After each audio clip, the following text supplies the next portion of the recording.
I'd like to introduce you to Bridget O'Michaels. Bridget O'Michaels is a sought-after author, speaker, and transformational leadership coach with over 20 years of global experience. As the founder of Bridget O'Michaels LLC, a certified minority women-owned business, she holds a master's in public administration and certifications in cybersecurity, Scrum, and SAFE.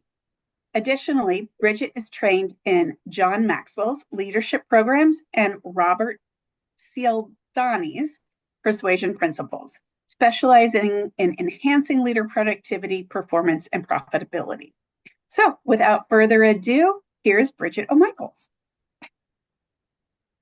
Thank you so much, Jeannie, for that wonderful introduction. I wouldn't have even introduced myself better than that.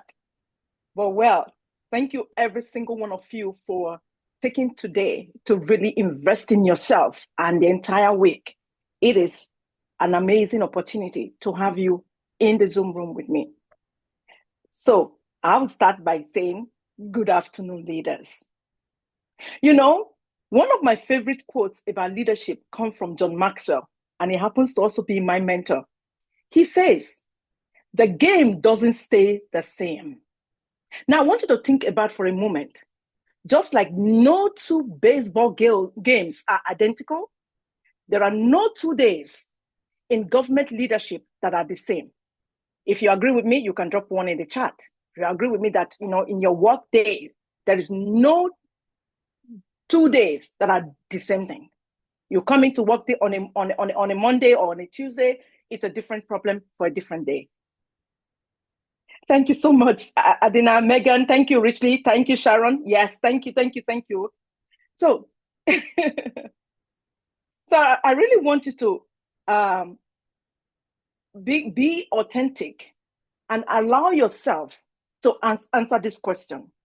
How many of you feel that that the pace of change in your organization is getting faster, not slower? I mean, how many of you think so? That the pace of change in your organization is getting so fast, or you cannot meet up with the pace, or even if you're in your life. Oh, thank you so much. I can see that. Thank you. So permit me to say that leadership isn't just about staying the course anymore, like we know it. It's about making intentional shifts. And I call this leadership. And this is why John Maxwell defines leadership as the willingness and ability to make positive changes in your leadership and in the line of your organization. This isn't just about learning new skills. It's about being adaptable in a world that is moving faster than ever. The pace of change, whether it's through technology, social dynamics, or global shifts, it all requires every single one of us to embrace growth, innovation, continuous learning. This will also help us to lead our agencies into the future. You see, adaptability isn't the same as conformity anymore. We're not here to blend in, before they say, oh, just blend in or fake it till you make it, or maintain the status quo. That's not what we're doing anymore. In today's leadership space, we are here to make proactive adjustments that will help us succeed, grow, and lead our organizations to better serve the people that we serve. Because it is noted now that successful leadership requires us to continually learn, unlearn, and relearn. I hope you agree with me that that's what you're doing. Because for me, I had to learn how to use TikTok so that I'd be able to be on the same page with my kids. And sometimes they ask me, Mom, how do you get to know how to use that word? How do you get how to, do that on TikTok? I don't know. I have to learn. I have to move with the flow, right? I don't have to be in the status quo to say, oh, I am too old to learn. No, I am continuously learning, relearning, and it's also unlearning what I've learned before. And it's really about testing new ideas. It's about failing forward and improving along the way. I don't know about your agency, But I know that I have interviewed so many government agency staff, and in government, we often hear this. That's how we've always done it. Is that a language you hear in your organization? That's how we have always done it. Thank you. Thank you, Dine. He said, but today we are going to challenge that thinking. You agree with me? We're going to challenge that thinking.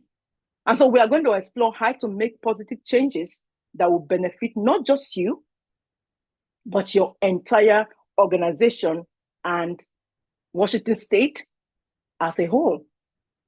So are you ready to shift your leadership into high gear? Are you ready? If you're ready, just say ready. Just type ready, ready, ready, ready. Thank you. Thank you. I see all your comments. Thank you so much. And so now we are going to really explore, how to understand the keys, to shift for future ready leaders. We'll explore how you can adjust your leadership mindset to better face today's challenges and apply innovative strategies in government. And also, we'll also look at how you can build resilient, growth-oriented leadership culture so that by the end of this session, you will be future-proof ready to take your team, your organization, and yourself to the next level. The next slide, please. So a little bit quickly about me. I don't like to introduce myself with all these things that you've learned, all the certifications that I have acquired over the years. But that's on paper, so I'll leave it out with you for you to read. But I am just simply a single mom of 3 young adults. I was born in West Africa, in Nigeria to be precise. And I've lived in London, England for so many years before I migrated to the United States in 2013. So you are welcome to call me the girl from ABA, African, Britain, and America. All right. So I'm not going to dive into all the qualifications because Janine had already done all of that. But I want you to know that. Thank you. Thank you so much, Teresa, for that. And I want you to know that fast is faster. If you can type that in the chat, fast is faster. And forward is shorter. Fast is faster and forward is shorter. And that's why lives move so much faster now than you can even imagine. Because I believe some of you on a typical work day, you find out that you are working at a speed of maybe 260 miles per hour. It's just because fast is faster and forward is shorter. But the future seems to be coming at us faster than ever. And so what do we do as leaders? How do we just lead our team so that we just survive or hang in there? How do we do more than that? And that's why I'm going to teach you, some of the leadership tools that you can use today. And at the end of my teaching, I'm going to give you, I already have this, a free workbook for you to take home. And also I'll give you further readings on this. But the first tool that we're going to look at is how do we lead a shift from being a soloist to a conductor? How do we do that? Because in today's world, technology like artificial intelligence is reshaping industries, and no one leader can master it all anymore. So leading is not about just orchestrating the talents and expertise of your team, especially when this technology is rapidly evolving. I can sit here now and tell, I call ChatGPT Charlie. That's my favorite word for ChatGPT. I have so many of them. But I can say, hey, ChatGPT, can you just prepare me a fancy dinner? And in less than 10 seconds, it will just pour all of that for me and give me a recipe to that fancy dinner. And I can even tell the ChatGPT, I can tell Charlie, hey, Charlie, can you make me sound like this? Can you make me look like this? Can you make my tone this? But think for a moment with me. Assuming you are not wired, to be a conductor, which means that you understand that success comes from leveraging the knowledge and insight of different team members. I'm going to give you an example. Imagine a city agency that recently introduced AI-driven platform for automating routine risk. Let's take the how many of you drive cars here? So let's take the license renewal, for instance.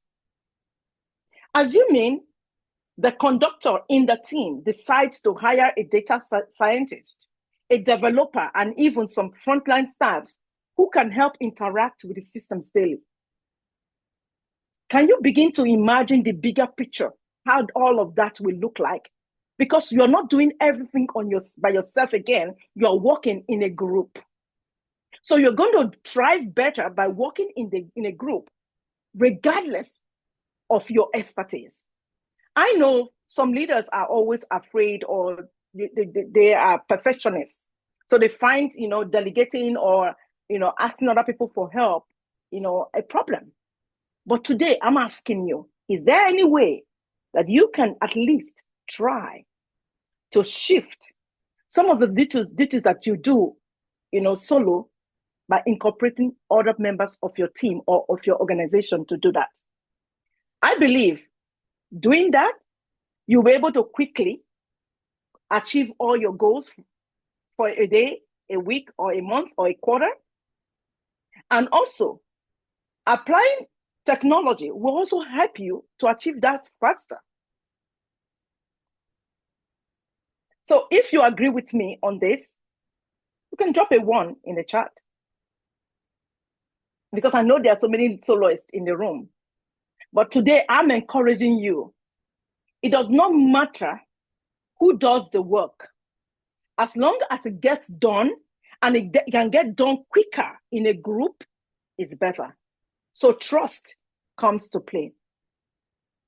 And we move quickly into the second shift, which is maintaining to creating. Thank you, Teresa.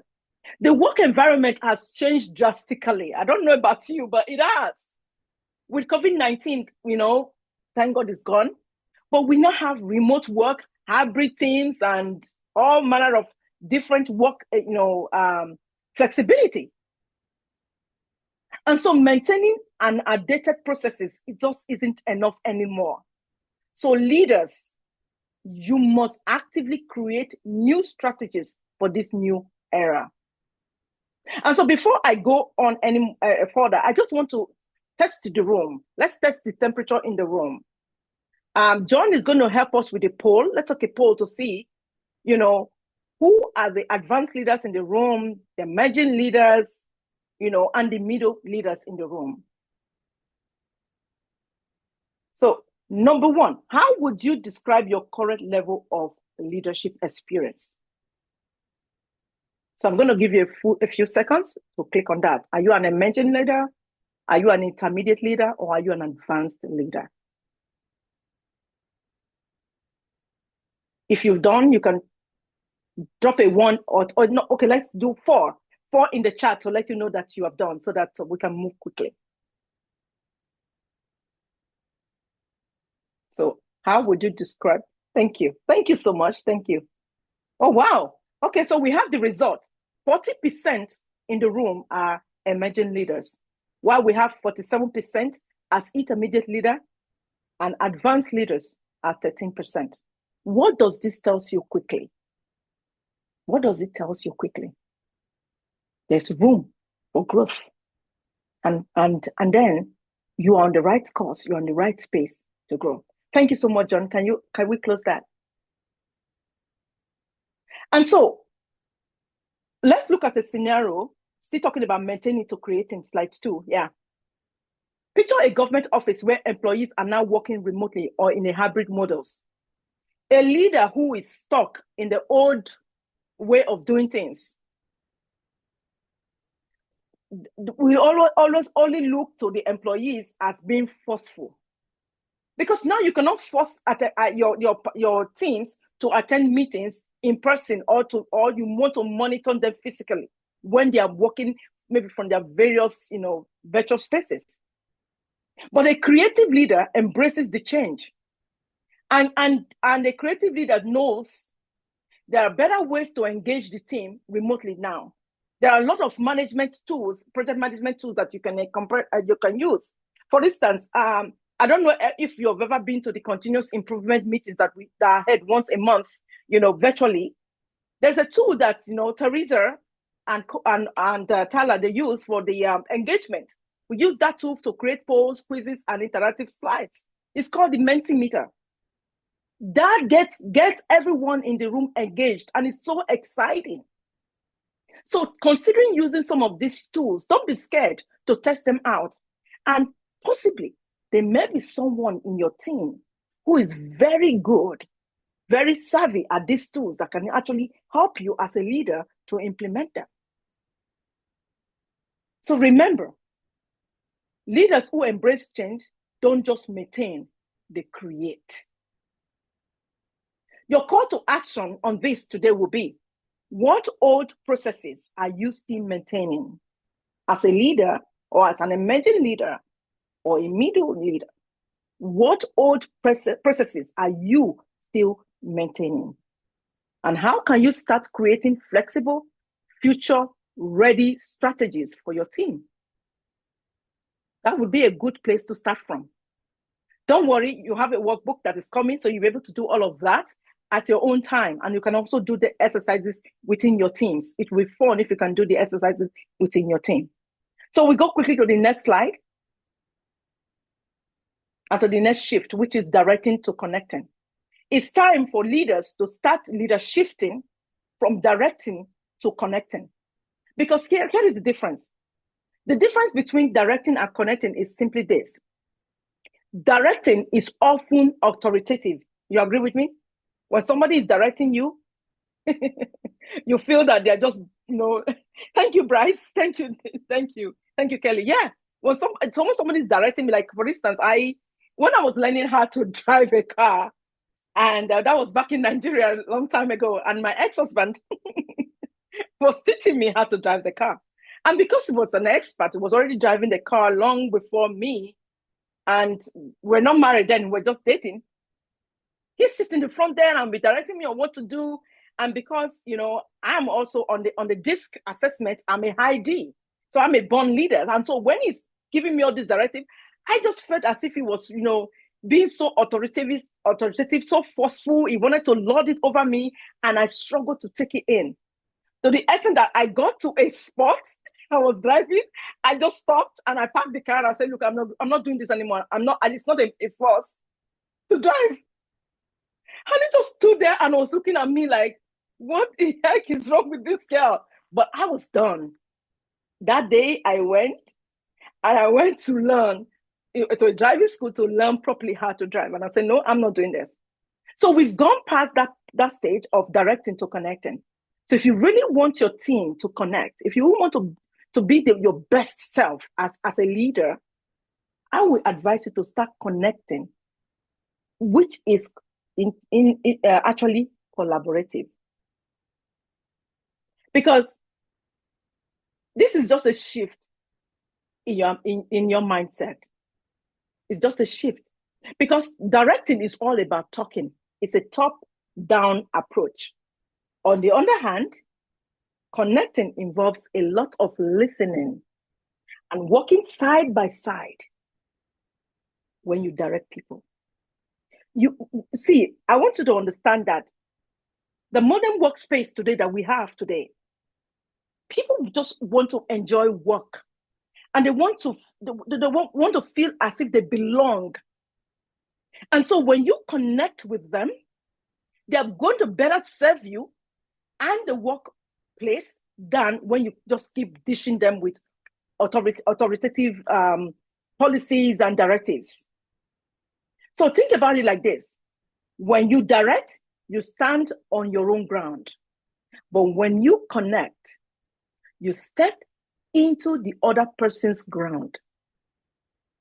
This is a powerful leadership shift that will transform how you lead people. Because direction, when you are directing people, is often focused on me, on you. When you're directing, what you're saying to everybody is like, oh, all eyes on me. But when you are connecting with people, what you are truly saying is, you matter. I trust your judgment. I see you. I value you. Yes, I like what Kristen said. You said, talk with people and not at people. Because people want you to, people, no matter what, they want to know first that you care about them. They want to be seen and to be heard, no matter their level, whether they just arrived at your organization today. They want you to see them, to notice them. So do you see your staff? And how do you see them? One way is to connect with them, and which is actually collaborating with them. So your call to action on that would be, think about your own leadership approach. Are you focused on directing or connecting? Because great leaders don't just order people around, they connect, they influence, and they help people. So if you are not any of this, today is a day for you to do a 360 turnaround. So we go quickly to the next slide, which is team uniformity to team diversity. I love this. I love this one. For a long time, we were taught that teams should be uniform. Do you agree with me? For a long time, we were taught that everyone should think and act similarly for efficiency. But here is the truth. Diverse teams are stronger teams. When people with different backgrounds, experiences, and perspectives come together, they generate more creative solutions. They challenge the status quo and drive better results. Because look at it this way. When I was introducing myself, I told you that I am from 3 continents of the world. What does that make me? I bring with me a diverse perspective to everything, to food, to dress, to the way I lead, to my programs. I do, because that is me. That's who I am. And so you can imagine when I have to problem solve for clients or in my family, I look at the bigger picture. I think differently from every other person because I am not in the box. So I want you to think about a diverse team work culture in your organization. How can you let everyone chip in and bring in their diversity in your policies, in your day-to-day meetings, in whatever you do? Because diversity is not just a buzzword anymore. It's a competitive advantage. When you welcome different voices, experiences, and viewpoints, you're opening the door to new ideas and creative problem solving. Diverse teams, they drive innovation, they enhance decision making, and better reflect the communities we serve. So take a moment and answer this question. How diverse is your team? Drop a 10 in the chat if your team is very diverse. If it's not, drop a 5.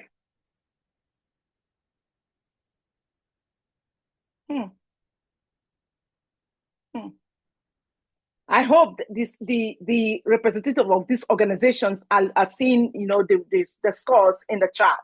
I hope they'll get to see this.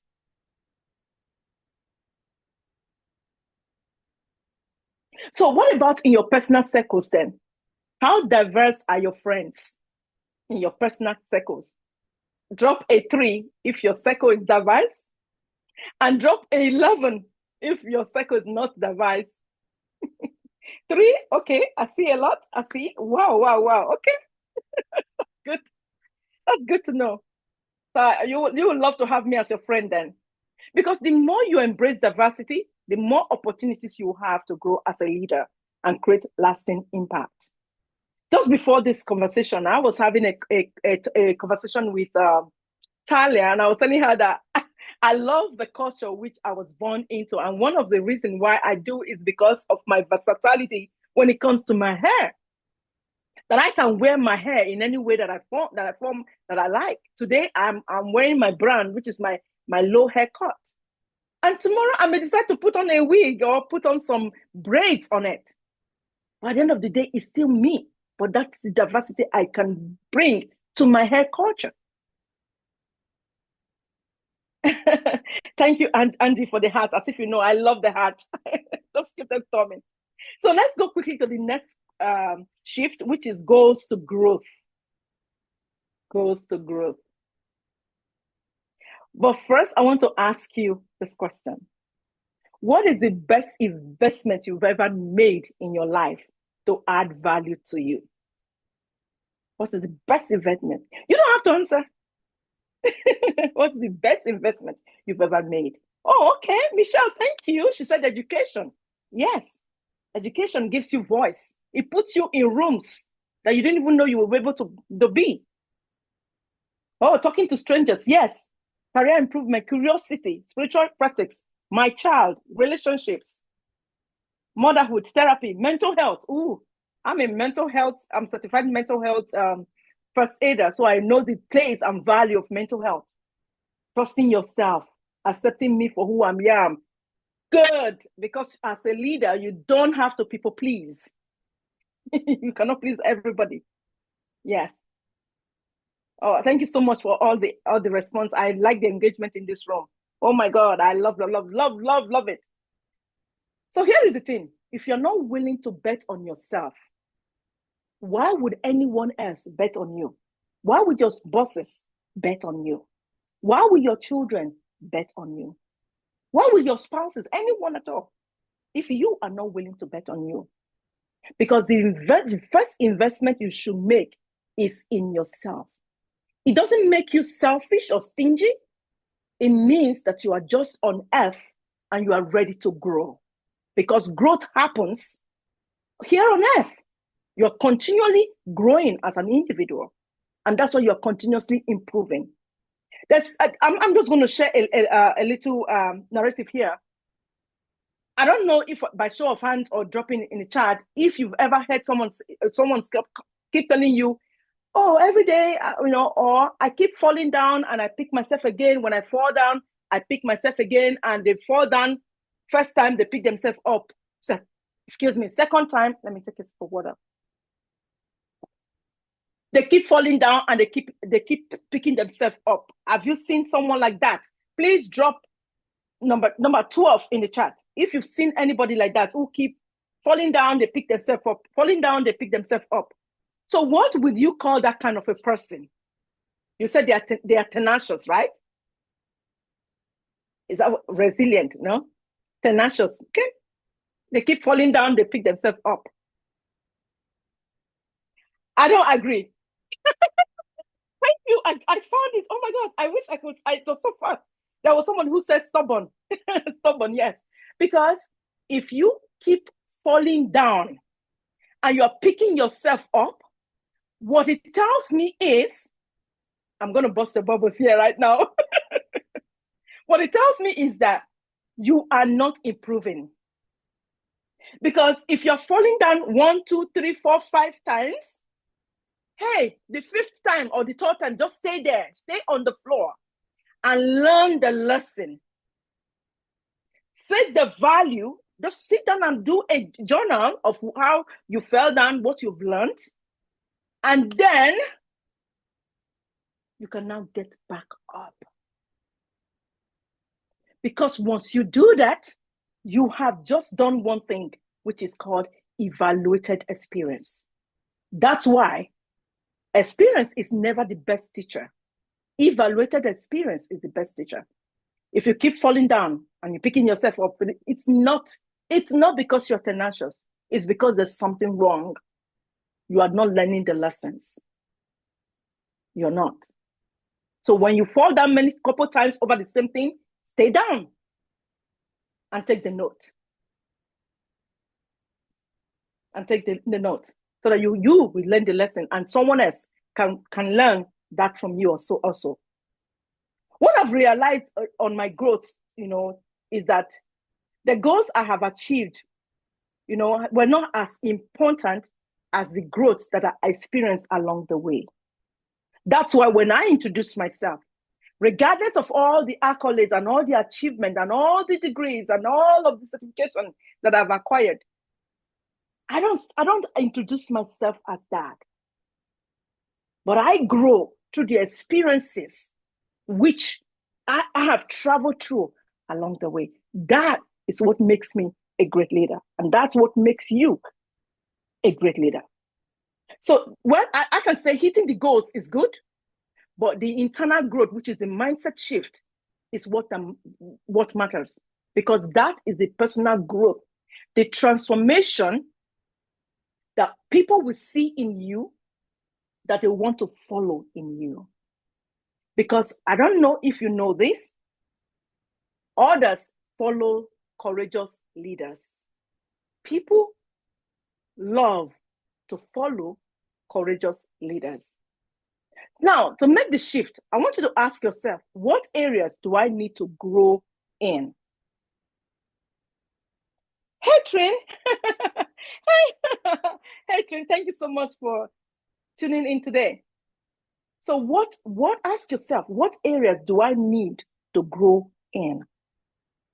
Because you don't need to grow in everything, but you must focus on the essential areas, whether it is relationships, whether it's leadership, whether it's equipping others, or your attitude. And I call that real, R-E-A-L. Can somebody help us drop that in the chat?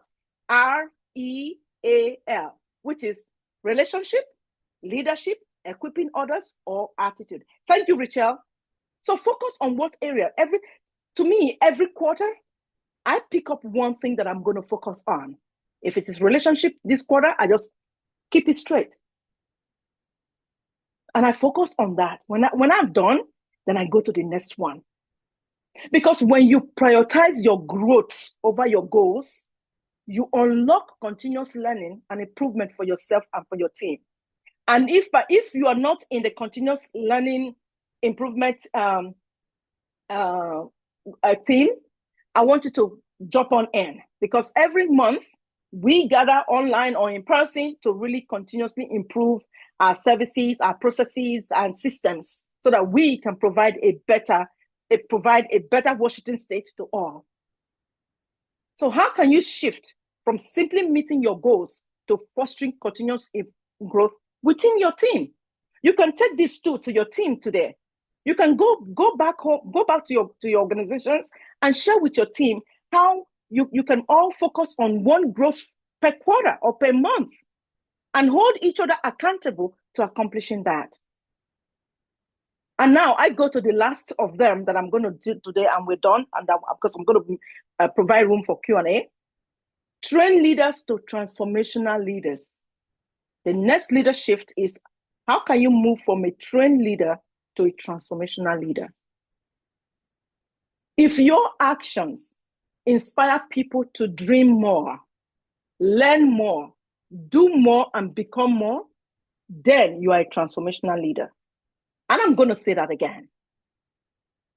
If your actions inspire people to dream more, learn more, do more, and become more, then you are a transformational leader. So who do you want to be today? What kind of leader do you want to be? I always like transformation, because the transformation I can bring to a team, to people around me, is what they will always remember me for. Because a trained leader knows how to lead and manage today's task. However, do you know that a transformational leader not only knows how to lead, they know why they lead. There are some people who have just been thrust into leadership, responsibility, and they don't even know what they're doing or why they're there. But a transformational leader knows quickly why they lead. Yes, thank you, Joanne. She said, I want to be a transformational leader. Yeah, and I'm going to give you, at the end of the training, you're going to get the workbook, the PDF version of the workbook to really help you on that growth. And should you want me to come facilitate this in your teams, yes, you can email me anytime. So imagine a government improving their service delivery. A trained leader might focus on efficiency alone, but a transformational leader asks, how can we radically improve the way we serve our organizations, our customers, our clients? That's what a transformational leader will ask. But a trained leader will just come into the meeting and say, okay, we're focusing on efficiency. How can we be efficient in this and that and that? But that leader is not going to go far. But when you begin to ask the right questions, because good leaders ask great questions. Trained leaders ask people to follow. But transformational leaders ask people to make a difference. So, Joanne, I see you. A transformational leader asks others to make a difference. So, what difference are you making every day in your workspaces, in the government arena, in the agency where you are right now, in your home, in your personal life? What difference are you choosing to make? Because that is the legacy you are leaving behind, even when you leave that organization, or when you retire, or when you move to another city or another organization. So I want to ask you this. What bold vision can you set for your team that will inspire transformational change? Thank you so much, Joanne. And so let's quickly go to a case study before we, let's go to a case study quickly. And so let's look at homelessness. Let's take homelessness, for instance, in Washington State. And let's see how leadership can really help, in a real world, scenario. We all know that in Washington State, we still have cases of homelessness, everywhere we turn, in most of our cities. But we also know that government leaders, they have realized that traditional approaches to homelessness, like temporary shelters and basic aid, they are not creating lasting solutions or results. So what has the state done? So instead of just maintaining these services, they have made a leadership shift by collaborating with multiple stakeholders. And that's why you see there are a lot of contractors now, having, temporary homes for homeless people. And do you know that, the state can even provide hotel accommodations? Because I was talking to a single father the other day on LinkedIn, and he said to me he has 3 daughters, and they are in a hotel because a private organization in the state gave them vouchers to be in the hotel. And they don't know how long they're going to be in there. And adopting this framework is really helping us, in the state, because this is a shift from just providing temporary fixes to creating sustainable housing for its citizens. And in this case, it's improving mental health outcomes for individuals and a stronger, more collaborative network for support services. Because I know there are a lot of support services in the housing right now. Everyone is collaborating together for the common good of the individuals who are homeless, or the families that are homeless. So leaders who shift from managing problems to creating innovative solutions see lasting improvement.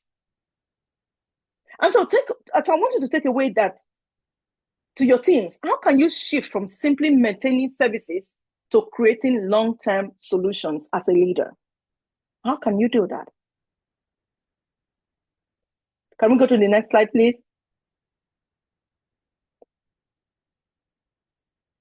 Thank you so much. So now we're going to go into an interactive exercise before you ask me the questions. It's time for self-reflection. As you look inward, I want you to ask yourself, I know all through the training, I was asking you a lot of questions because I want to spark your thoughts. I want you to think into your results. I want you to think into how you can lead a shift from the things that you've been doing to a better way of doing them. And I want you to ask yourself, you can write this down. What's holding me back from being a transformational leader? What is holding me back? I'm not going to supply the answers to you, but you know the answers, because the answer lies within you. Oh my goodness. Thank you so much, Vanessa. Vanessa, thank you for your authenticity. Your vulnerability is declaring that it's you. You are holding yourself back. But I want you to get out of your own way, because you were born for this. For the fact that you are in this room, in this space, I know that you are born for this. You desire more. And it's not selfish to want more in your career. It's not. And you desire to lead others. And you don't just want people to just follow you. You want to be a courageous leader and a transformational leader. So take away all of those roadblocks that are holding you back from actually staying in your secret sauce. So ask yourself again, am I stuck in maintaining outdated processes instead of embracing new technology? I shared about you how Charlie is my best friend. Charlie is ChatGPT. He's my best friend. When I'm stuck, I don't know, I cannot really think into ideas, and I know what I'm going to say. I just put my computer to text to speech, and I speak to it as if I'm talking to my best friend, and I just reel out everything I want to say, and I read everything. I say it out to Charlie, and boom, boom, boom, it helps me, and then I begin to pick what I want from all the solutions he's provided for me. So be open to embrace technology. Be open to embrace AI, because the world that we're living right now, the young ones are out there. They want you to be able to understand when they are speaking. They want you to understand why they are always on their phones and not glued to their desk. Yet they are better engaged than you. How can you really differentiate or understand that? I cannot grasp that. My 21-year-old boy, he talks less. He does not want to. He's always on technology. But when I bring a problem before him to solve for me, he's on like that. He tells me quickly, in less than 5 minutes, he solved it for me. And I look at him like, this guy is always on his phone. He's always on his gadget. He's always on his computer playing games with people. Yet, he pays attention and is very engaged. How can you maintain that? How can you be open to be able to embrace that? And how can you connect deeper with those around you? How can you connect deeper with those around you? So I'm going to conclude. Then you ask me questions now by saying that as we wrap up our time today, I want to share something that is so powerful with you. Because I have learned in my journey that leadership isn't a destination. It is a continuous journey of growth and transformation. And that's why every single year I'm back at the Resort Washington Conference, because I am a person of continuous learning. And do you remember the baseball analogy I started with? Okay. Well, here are the 7 crucial plays that will help you in your leadership game. I'll just give you the headlines, the pointers, and I know that this will help you. 1, continuous learning and unlearning. I want you all to always embrace the cycle of growth. Because as John Maxwell says it to us, everyone can improve. Everything can be improved. And every day has improvement possibilities. But in government leadership, this means having the courage to test new approaches, learn from failures, and consistently improve your processes. And the second point I'm going to leave you with is adapting to faster change. I want you to always understand that while we honor yesterday's achievement is gone, we must live fully for today, because your past successes brought you here, I understand. But it's your present actions that will create your agency's future. So embrace the future, because the future belongs to the leaders who can think fast and embrace innovation. Number 3, develop your foresight. Great government leaders don't just see the big picture. They see it from the eyes of others. So your ability to anticipate and prepare for change quicker is more crucial now than ever. You're thinking about it, act on it. Number 4, keep expanding your vision. If your picture of what's possible hasn't grown in the past year, it's time to adjust your lens. I'll say that again. If your picture of what you think possible for you before in the past year has not shifted, has not grown, enlarged this year, you may want to adjust your lens. Because the challenges of tomorrow will require a bigger thinking than the challenges of today. And that's why I started with the fast is coming on at us faster. So you must be able to meet the challenges of tomorrow. Number 5, balance the present with the future. So while you manage today's operations, I want you to always keep an eye on tomorrow. As we discussed, The future has a way of arriving unannounced. The future has a way of just, boom, shooting itself at your doorstep. And the sixth point is lead with courage through authenticity. Because in public service, we can't always wait for perfect information. Sometimes leadership means taking that first bold step. And the seventh point is today's best won't meet tomorrow's challenge. Because what works perfectly in your agency today needs to even be better tomorrow. So if somebody tells you today, oh, Joanne, Charlie, Kendall, you're so good at what you do. Today's the best day of your life. Accept that, celebrate that, but tomorrow aim to be better than your best for today. Because experience isn't a static goal. It's a moving target. And so with that, I'm going to stop and open the floor for questions. I want to hear from you. Thank you, everyone. Thank you. Thank you so much, Bridget. We do have a couple of really good questions. Okay. And so the first one is, you said that you can't please everyone. However, would you say there is a difference between not pleasing everyone and not being controlling and still treating someone with respect? How does someone do that as a leader? Thank you so much for asking that question. Yes, because as a leader, if you aim at pleasing everyone, you're going to be burnt out. And how will you be able? Because remember, I said initially that people follow courageous leaders who are able to make bold decisions.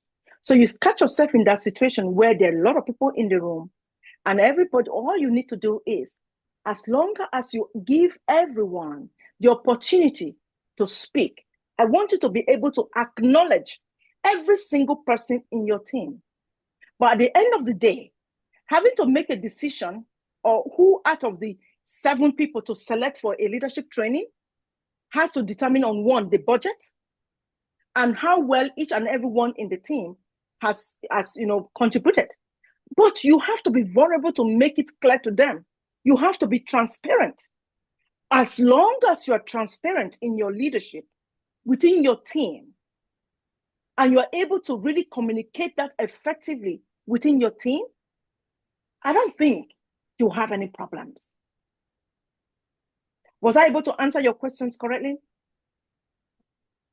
Thank you. I think you did an excellent job answering that question. Yeah. Be transparent. Yes, please. Yes. Yes. Even if it means you have to write the rules on the board and put it in the team room, put the rules there so that everybody see that. Yeah. Next question. So a next question. For those of us who are not considered to be in a leadership position and wanting to introduce more innovation and refreshed ideas, but are reaching roadblocks by our management or leadership that are not of the same mindset, how do you suggest moving forward? Oh, thank you so much. That's perfect. Find out in your organization, do you have like a continuous improvement committee in your organization? And if you do not have the committee, how about you approach the management to say you want to start one? Because that is one faster way where you are not a leader, but your leadership, skills will begin to be noticed and applauded. Because if you lead a continuous improvement in your small team, you'll be the one to say, okay, what are we going to improve this month? What are we going to improve this quarter? And you take it up and then take it to your supervisor, to the HR, to whoever makes those kind of decisions, and actually show that you are committed to follow through. I am very sure before long, you will be recognized. Thank you. Yes, thank you. Thank you. We have another question. Okay. Can you comment on the importance of agility, both as a leader and as an organizational cultural value? Can you say that again? Sorry, because it cut off. Yeah, no problem. Yeah. Can you comment on the importance of agility, both as a leader and as an organizational cultural value? Thank you very much for that. You know the space that we are in right now. It's better for every one of us to be able to look at processes, problems, or policies from the lens of the maybe because I'm a Scrum Master also, so I know when you talk about agile, what can you break into piece and complete with iterations along the way, in your organization? For instance, let's talk about communication breakdown. What can you take in piecemeal to say, okay, we are going to look at this month and be able to break it down into piecemeal and work on the process in order to be able to resolve the issues at hand.